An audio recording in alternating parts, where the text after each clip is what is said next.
ഈശോ മിശിഹായിക്ക് സ്തുതിയായിരിക്കട്ടെ. ദനഹകാലത്തിലേക്ക് നാം പ്രവേശിച്ചിരിക്കുകയാണ്. ഉദയം, വെളിപാട് എന്നൊക്കെയാണ് ഈ വാക്കിൻ്റെ പല അർത്ഥങ്ങളിൽ ചിലത്. വെട്ടം വീണാൽ മാത്രം വെളിപ്പെടുത്തി കിട്ടുന്നതാണ്, അഥവാ ദൈവം തിരുമനസ്സായാൽ മാത്രം മനസ്സിലാകുന്നതാണ് ദൈവിക കാര്യങ്ങളെന്ന് ഈ വാക്ക് നമ്മെ ഓർമ്മിപ്പിക്കുന്നുണ്ട്. ദൈവത്തെക്കുറിച്ചുള്ള തെറ്റിദ്ധാരണകളാൽ അവിശ്വാസികളായി തീർന്നവർക്ക് ദൈവം വിശ്വസിക്കാൻ കൊള്ളാവുന്ന ഒരാളാണ് എന്ന് പറഞ്ഞു കൊടുക്കാനാണ് ഈശോ ലോകത്തിലേക്ക് വന്നത്. യഹൂദനായി ജനിച്ച ഈശോ യഹൂദരോട് ആണ് ആദ്യം സുവിശേഷം പ്രഘോഷിച്ചത്. വിശ്വസിച്ചവർ ഉണ്ടായിരുന്നു, എന്നാൽ നല്ലൊരു പങ്കും വിശ്വസിക്കാൻ കൂട്ടാക്കിയില്ല. യഹൂദ നേതാക്കന്മാർ തരം കിട്ടുമ്പോഴെല്ലാം ഈശോയുമായി പൊതുജന മധ്യത്തിൽ ഉടക്കിയിട്ടുമുണ്ട്. ഫരിസേയരും ഈശോയും തമ്മിലുള്ള അത്തരത്തിലുള്ള ഒരു വാക്കുതർക്കമാണ് ഇന്നത്തെ സുവിശേഷ ഭാഗത്തിൽ നാം വായിച്ചു കേൾക്കുന്നത്.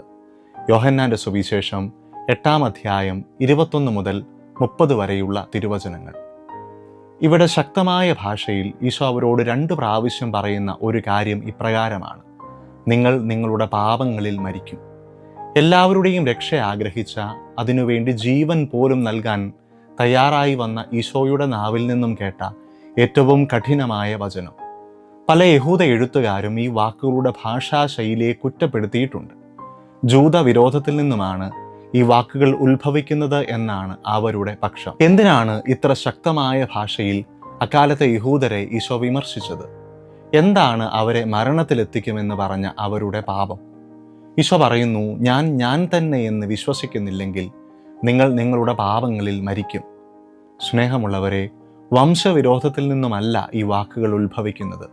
ദൈവം തന്നെ ആയവനെ തിരിച്ചറിയാൻ കൂട്ടാക്കാത്ത യഹൂദരുടെ വിശ്വാസമില്ലായ്മയാണ് ഈശോയെ വേദനിപ്പിച്ചത്. അടിസ്ഥാനപരമായ പാപം വിശ്വാസമില്ലായ്മ തന്നെ. ഒന്ന് ആലോചിച്ചാൽ എല്ലാ പാപങ്ങളും പൊട്ടിപ്പുറപ്പെടുന്നത് വിശ്വാസരാഹിത്യത്തിൽ നിന്നുമാണ്. വിശ്വാസമില്ലായ്മ നമ്മെ ജീവനില്ലായ്മയിലേക്ക് എത്തിക്കുന്നു. അങ്ങനെ നമ്മുടെ മരണം, ആത്മീയ മരണത്തിന് അത് കാരണമാകുന്നു.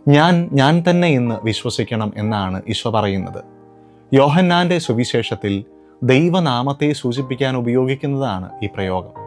ഇതിലൂടെ ഈശോ താൻ ദൈവമാണ് എന്ന് സ്പഷ്ടമായി പ്രഖ്യാപിക്കുന്നു. നിങ്ങൾ എന്നെ ഉയർത്തി കഴിയുമ്പോൾ ഞാൻ തന്നെ എന്ന് നിങ്ങൾക്ക് മനസ്സിലാകും എന്നുകൂടി അവിടുന്ന് പറയുന്നുണ്ട്. ഈശോ ഇവിടെ പറയുന്ന ഉയർത്തൽ അവിടുത്തെ മരണവും ഉത്ഥാനവുമാണെന്ന് നമുക്കറിയാം. അവിടുത്തെ മരണോത്ഥാനങ്ങൾ ഈശോയുടെ ദൈവത്വം വെളിപ്പെടുത്തുന്ന ഏറ്റവും വ്യക്തമായ അടയാളങ്ങളാണ്. അവൻ എങ്ങനെയാണ് മരിച്ചതെന്ന് നോക്കൂ. മരണത്തിന് അവനെ തോൽപ്പിക്കാനായോ എന്ന് നോക്കൂ. അവിടുന്ന് ദൈവമായിരുന്നു എന്ന് നിനക്ക് എളുപ്പം മനസ്സിലാവും.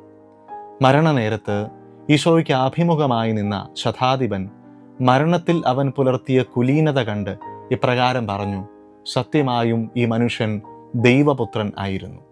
മരിച്ചുകൊണ്ട് അവൻ മരണത്തെയും തോൽപ്പിച്ചു. അന്നു മുതൽ അവനിൽ വിശ്വസിക്കുന്നവർ മരണത്തെ പേടിക്കേണ്ടതില്ല.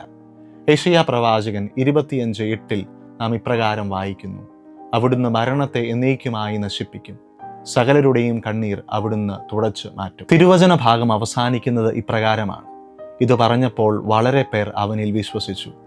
വിശ്വസിക്കാനുള്ള ഏറ്റവും നല്ല മാർഗം ദൈവത്തെ കേൾക്കുക, ദൈവവചനവുമായി പരിചയത്തിലാവുക എന്നതാണ്. എല്ലാ ദിവസവും തിരുവചനം വായിക്കുന്നവർക്ക് അവിടുന്ന് വിശ്വസിക്കുക എന്നത് ശ്വസനം പോലെ സ്വാഭാവികമാകും. ആമേൻ.